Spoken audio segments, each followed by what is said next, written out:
में योगी सरकार को बदनाम करने की बड़ी साजिश का पर्दाफाश हुआ है।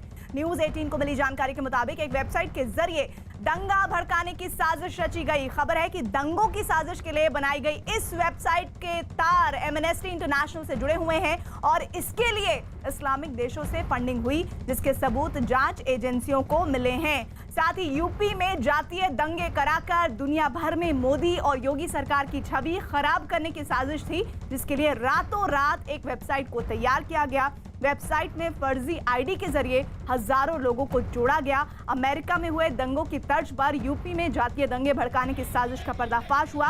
हाथरस की घटना को तूल देकर देश भर में नफरत फैलाने की कोशिश हुई।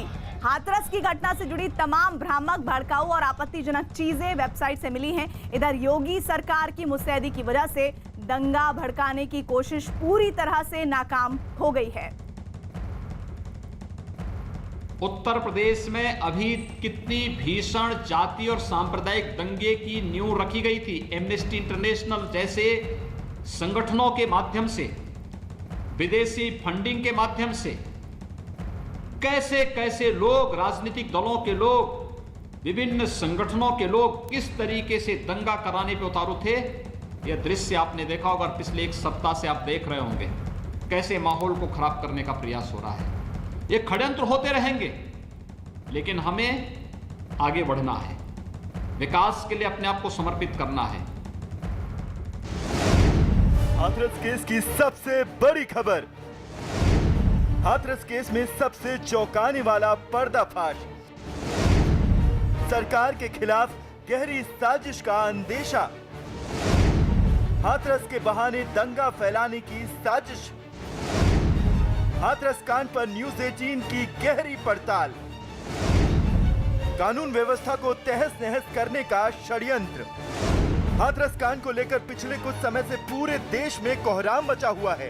पीड़ित परिवार को इंसाफ दिलाने के नाम पर सियासत अपनी चरम पर है। हर सियासी दल इस कांड के जरिए अपनी जमीन तलाशता दिखाई दे रहा है।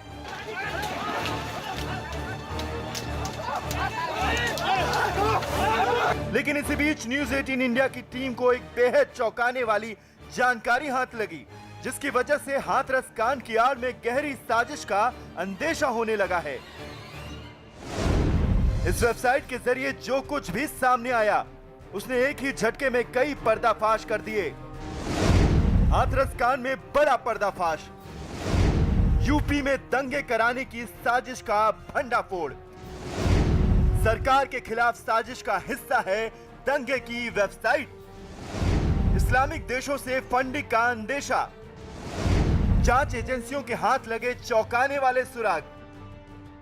शुरुआती जांच में जांच एजेंसियों के हाथ जो कुछ भी आया है, उससे ये साफ लगता है कि ये एक सोची समझी साजिश का नतीजा है।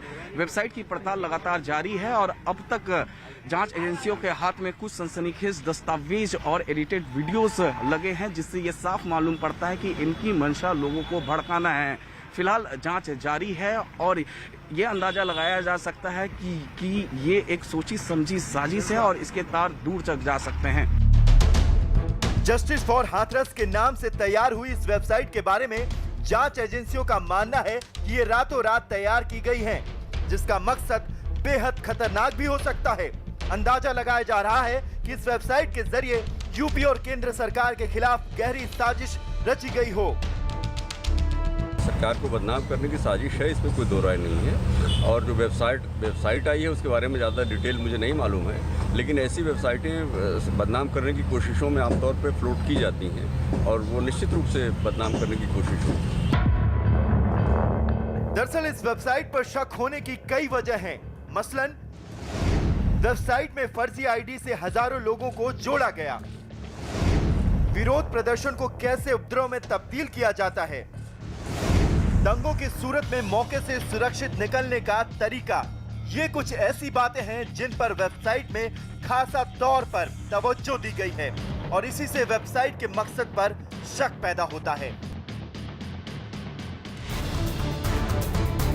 न्यूज 18 इंडिया को जो वेबसाइट के बारे में पता चला है कि जांच एजेंसियों को कुछ ऐसे सुराग भी मिले हैं जिसमें पता चलता है कि वेबसाइट का मकसद सोशल मीडिया के जरिए अफवाह फैलाना भी था। अभी तक की जांच में जो बात सामने आई है वो बेहद ही चौंकाने वाली है। जांच एजेंसियों को अंदाजा हुआ है कि 2 महीने पहले अमेरिका में हुए दंगों की तर्ज पर ही हाथरस की घटना को लेकर देश भर में दंगे कराने की गहरी साजिश थी, जो कि दंगे भड़काने की सूरत में सीधे तौर पर सरकार और उसका बंदोबस्त ही निशाने पर रहता है। वेबसाइट में यहाँ तक बताया गया कि मास्क को पुलिस से बचने के लिए कारगर हथियार बनाया जा सकता है और इसकी आड़ में पुलिस और प्रशासनिक अधिकारियों को कैसे निशाना बनाया जा सकता है। अब तक की जांच में जांच एजेंसियों के हाथ जो भी सुराग लगे हैं उससे साफ जाहिर होता है कि वेबसाइट के जरिए लोगों में फूट और अफवाह फैलाने की साजिश रची जा रही थी और इसके लिए बाकायदे फंडिंग भी की गई थी। अब जांच एजेंसियों के सामने सबसे बड़ी चुनौती ये है कि पता लगाएं कि ये फंडिंग कहां से हुई, कब हुई, कैसे हुई। लेकिन अब तक की जांच से ये साफ हो गया है कि वेबसाइट के पीछे इस्लामिक कट्टरपंथी और मुस्लिम संगठनों का हाथ है। तो मीडिया वाले मैं आपको बता दूं, आज अभी आधे चले गए, कल सुबह तक आधे और निकल जाएंगे, 2-4 बचेंगे कल रात को, तो हम ही आपके साथ खड़े हैं। ठीक है? अब आपकी इच्छा, आपको बार-बार बयान बदलना नहीं बदलना है। डीएम के धमकाने का ये वीडियो सोशल मीडिया पर जमकर वायरल हुआ। पीड़ित परिवार ने डीएम पर आरोप बदलने के लिए दबाव बनाने का आरोप भी लगाया। परिवार का तो ये भी आरोप है कि फोन भी इसलिए जब्त किए गए ताकि इस तरह के वीडियो कोई दोबारा ना बना सके। न्यूज़ 18 इंडिया की पड़ताल में ये भी सामने आया कि डीएम के इस बयान को वेबसाइट में खास तौर पर अहमियत दी गई है। इतना ही नहीं, अनुमान ये भी लगाया गया कि दिल्ली में हुए दंगों में शामिल उपद्रवियों का इस वेबसाइट को तैयार करने में हाथ हो सकता है। लेकिन ये किसके इशारे पर हुआ, इसके सबूत और सुराग तलाशने के लिए कोशिश में जांच एजेंसियां लगी हैं। अभी तक इस वेबसाइट से जुड़ी जो भी जानकारी सामने आई है वो वाकई सनसनीखेज है, क्योंकि इस वेबसाइट में मीडिया और सोशल मीडिया के जरिए फेक न्यूज फैलाने, फोटोशॉप की नई तस्वीरों को लोगों तक पहुंचाने के अलावा अफवाहों के लिए कुछ एडिटेड विजुअल का भी सहारा लेने की तैयारी थी। फिलहाल तो जांच एजेंसियां इस वेबसाइट का पूरा सच निकालने की कोशिश में लगी हैं। लेकिन एक बात तो साफ है कि हाथरस जैसी घटना की आड़ में ऐसी साजिशों का ताना बाना बड़ी ही आसानी से बुन लिया जाता है, जिससे बात बनने के बजाय और बिगड़ जाए। हाथरस से अमित हमारे साथ हमारे सहयोगी बने हुए हैं। अमित, जरा ये बताइए कि इस वेबसाइट को लेकर और क्या जानकारी मिल पाई है?